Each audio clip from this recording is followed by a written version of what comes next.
অনির্দিষ্টকালের জন্য বন্ধ কলকাতার সমস্ত রুফটপ রেস্তোরাঁ। শুক্রবার থেকেই সব রুফটপ রেস্তোরাঁ বন্ধের নির্দেশ দিল কলকাতা পৌর নিগম। বড়বাজারের অগ্নিকাণ্ডের পর মুখ্যমন্ত্রী মমতা বন্দ্যোপাধ্যায় নির্দেশ দিয়েছিলেন ভবিষ্যতে যাতে এই ধরনের ঘটনা আর না ঘটে সে বিষয়ে যাবতীয় পদক্ষেপ গ্রহণ করতে।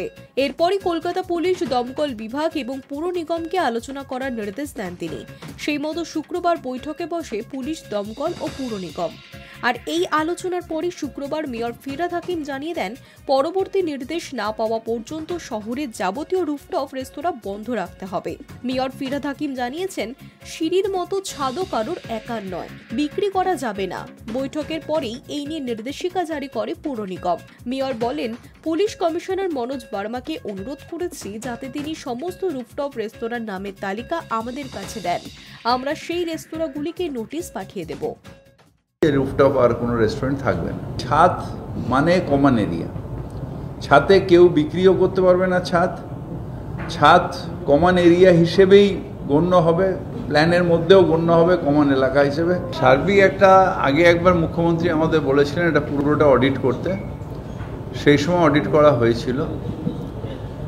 এখন ব্যাপারটা হচ্ছে যে কিছুটা মানুষেরও শুধু পুলিশিং করে প্রেশার দিয়ে, আমরা তো গণতান্ত্রিক দেশে বাস করি, সিটিজেন্স রেসপন্সিবিলিটি বলে একটা জিনিস আছে।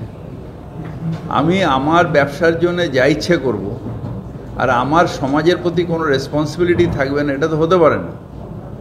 তা এই দায়িত্বটা কিন্তু সবার, শুধু যে বিল্ডিং স্যাংশন করলো তার, বা যখন অন্যায় হলে এত বড় ঘটনা হয়ে গেল তারপর নজরে আসে। অ্যাকচুয়ালি আমাদেরও তো সব ডিপার্টমেন্টেরই কথা বলছি, আমাদের তো একটা স্টাফের একটা সঞ্চালন আছে, স্টাফ।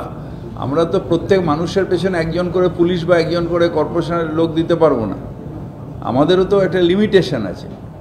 সেখানে মানুষ তাদের নিজেদের দেখা যাচ্ছে যে নিচ্ছে না, তাতে কি হচ্ছে যে সাধারণ আবার অনেক মানুষ, তার জন্যে অনেক মানুষ দায়ী হয়ে যাচ্ছে।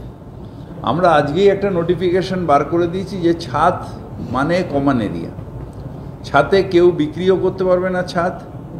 ছাদ কমন এরিয়া হিসেবেই গণ্য হবে, প্ল্যানের মধ্যেও গণ্য হবে কমন এলাকা হিসেবে। এটা যেরকম সিঁড়ি কেউ বিক্রি করতে পারে না,